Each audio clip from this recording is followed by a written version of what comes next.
Hello, my name is Paula Andrea Ochoa Mejia. I'm 22 years old. I'm a student at the UNAT College, and today I will make an exposition about the Agora poster for the Foreign Language Acquisition and Learning course. This poster is called Disorganization in the Classroom Activities. Disorganization in the classroom activities is one of the most frequent challenges in educational settings, especially when incorporating digital tools or activities that depend on connectivity. This project arose from a real life situation in which students experienced confusion due to technical problems during the game based activities. The lack of clarity in the objective instructions and steps to allow affected their participation. Activity 1, Clear Goals Board. Students will learn to identify learning objectives and expected outcomes for each class activity. At the beginning of each session, the teacher presents the goals board. It can be digital or physical, showing the objective steps and expected results of the day's activities. Students copy or take a photo of it for reference. At the end of class, students reflect in parts on where they achieved the goals. Um, the second activity is a weekly planner routine. Students will develop time management and planning skills for classroom tasks. Every Monday, students plan their weekly goals and declines for each subject. The teacher guides them to precise tasks by importance and due date. On Friday, students reflect on what they completely and what can be improved. The activity 3, it's called instruction detective. Students will practice understanding and following multi-step instructions at correctly. The teacher gives a short step-by-step activity.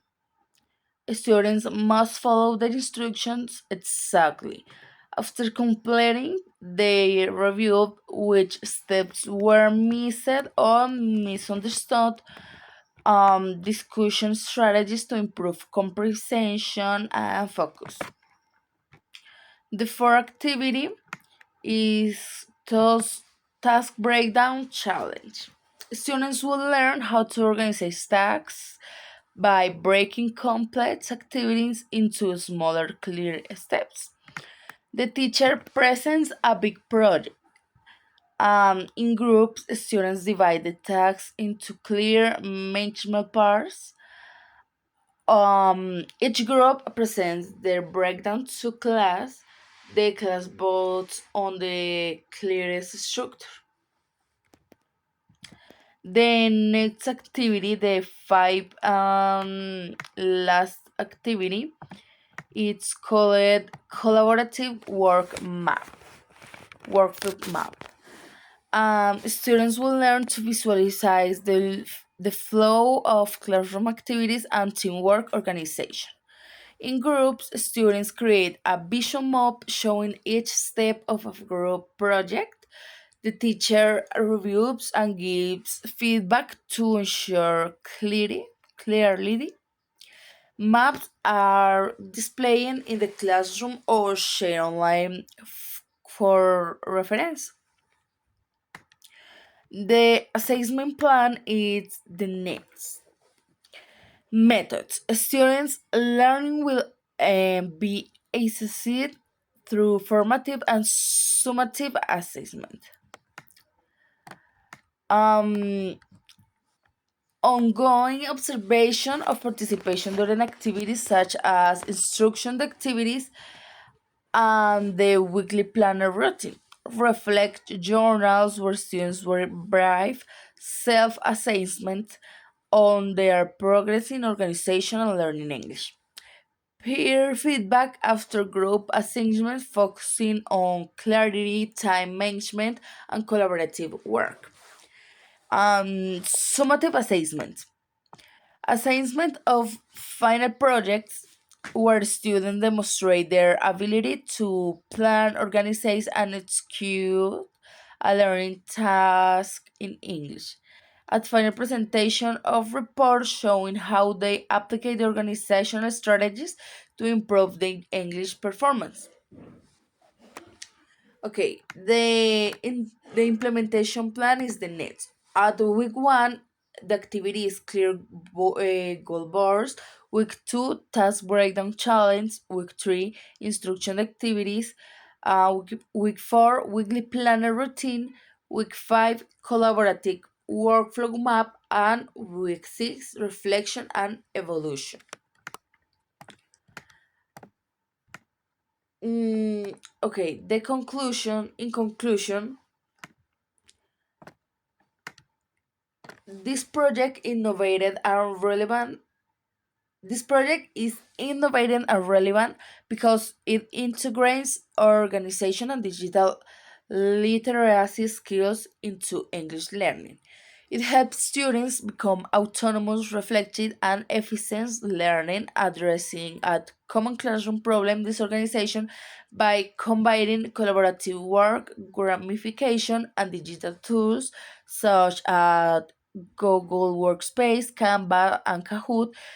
It promotes active engagement and clear learning paths. But essential for modern language education, ultimately, students not only improve their English skills but also acquire 21st century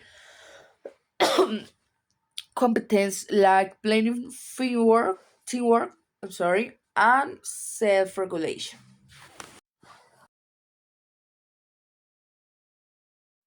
Okay, right now I will give you an answer about the questions planted in the guide. The one question is, what was the most valuable experience from your teaching practice? The most significant experience for me was using the practice simulator and facing Milton's challenge of teaching adults in basic primary school classes. It is important to understand the established parameters and types of expected results in adult learning. The second question is, how did your view of language acquisitions evolve during the course? Although it is a difficult process, is not impossible. It is important to acquire the necessary tools to achieve more accurate learning. During the development of this course, I learned to take into account the different digital tools available and I learned new methods to learn English. The third question is, which activity from the Agora posters inspire you most and why?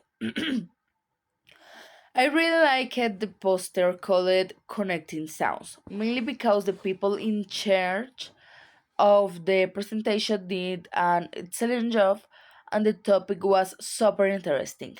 The poster was also well structured and laid out. The conclusion and explanation of different activities that help improve listening and speaking comprehension is skills in English was particularly striking.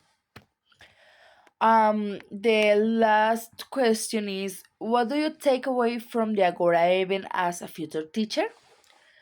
As a future foreign language teacher, I learned many things at the Agora event. As different teaching and evaluation activities, methodologies were presented, including how to overcome challenge that arise in the classroom activities with the inclusion of virtual and technological elements in teaching, the application of office tools in evaluation and development, and acquisitions of new skills in the English language.